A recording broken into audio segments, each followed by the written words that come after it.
नमस्कार, यहाँहरु सबैलाई स्वागत छ बाइक रिपेयर नेपाल युट्युब च्यानलमा। के तपाईको बाइकमा हावा हाल्ने वाल बडी यस्तो छ कि यस्तो छ? तपाईको अगाडि चक्कामा यस्तो छ कि तपाईको पछाडिको चक्कामा यस्तो छ कि? यदि तपाईको बाइकमा यस्तो वाल बडी छ भनेपछि यसलाई समयमै चेन्ज गराइहाल्नुस्, नत्र हामीलाई यहाँदेखि हावा लिक भएर हामीलाई धोका हुन सक्छ। तर पछि गएर चाहिँ यस्तोमा चाहिँ तपाईको बाइकको टायरको हावा चाहिँ लिक हुन सक्छ। हाम्रो यो टायर भित्र भएको लिक्विडले चाहिँ यो वालबडीलाई बिस्तारै गलाउँछ, खिया लगाउँछ। त्यही कारणले चाहिँ यसमा चाहिँ यदि यसमा खिया लाग्यो, यदि गलायो भनेपछि यो चाहिँ यहाँदेखि वरपरिबाट हावा लिक गर्ने गर्छ।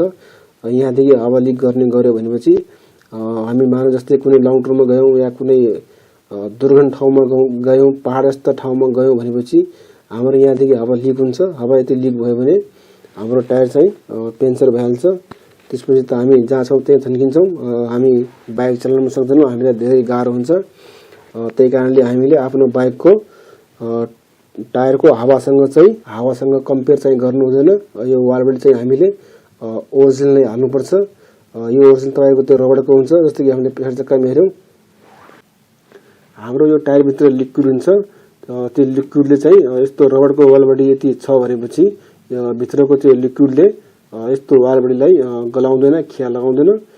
गलाएन, खिया लाएन भनेपछि हाम्रो चाहिँ यहाँबाट चाहिँ हावा लिक हुने 100% हावा चाहिँ लिक हुँदैन, 100% ग्यारेन्टेड हुन्छ। यस्तो चाहिँ एकदम जेन्युन हुन्छ। यस्तो वालबडी भएको कति बेला हावा निस्किन्छ, कति बेला हावा फुत्किन्छ, कुनै ग्यारेन्टी हुँदैन, कुनै भर हुँदैन यसमा।